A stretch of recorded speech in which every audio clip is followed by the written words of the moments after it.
the 3 levels of obedience? Today we'll explore the 3 levels of obedience, a framework from Dr. Maria Montessori that helps us understand how obedience develops in young children. In Montessori, obedience is not about compliance, but about the unfolding of the child's will, rooted in inner discipline and self-awareness. Maria Montessori reminds us that obedience is not immediate, it's a developmental process. In her book, The Absorbent Mind, she states, the child's obedience is closely connected with the stages of ability that he happens to have reached.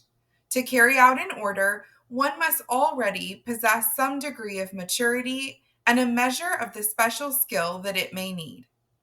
Before a child can obey, they must develop the ability to control themselves, the ability to understand requests, and the ability to act with intention.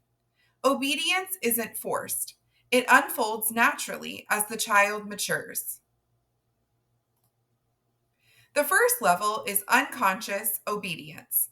Here, the child acts out of instinct and impulse. The child is struggling to gain independence and self-control.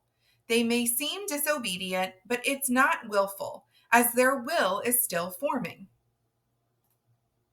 Our role here at level 1 is to support the emergence of the child's self-control. We need to be the master of redirection, helping the child find more purposeful actions.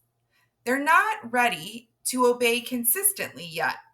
Instead, what they need is freedom within clear, supportive boundaries.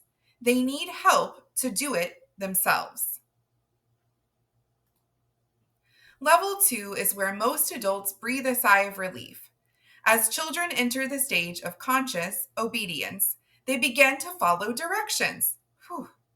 But here, obedience is still externally motivated. The child obeys to please us, to be praised, or to avoid consequences.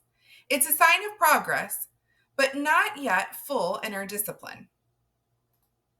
As parents, caregivers, and educators, we can help children at this stage by guiding them from external validation toward internal motivation.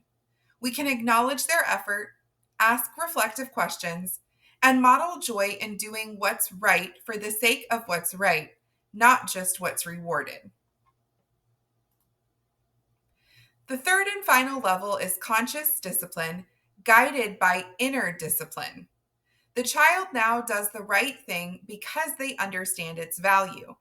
Obedience comes from within, not from external pressure.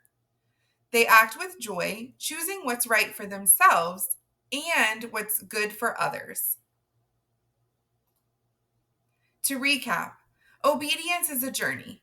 It begins with impulsive actions, moves into conscious but externally motivated behavior, and eventually becomes an active inner will. Our work is to guide, not force, this natural progression with patience and trust. In Montessori, obedience is not demanded. It is earned through love, guidance, and freedom within limits. As the child's will strengthens, so does their ability to act with purpose, kindness, and joy. We'd love to hear your reflections in the comments. How have you observed the levels of obedience in your classroom or in your homes? What has helped you foster inner discipline in your children? Share your thoughts below.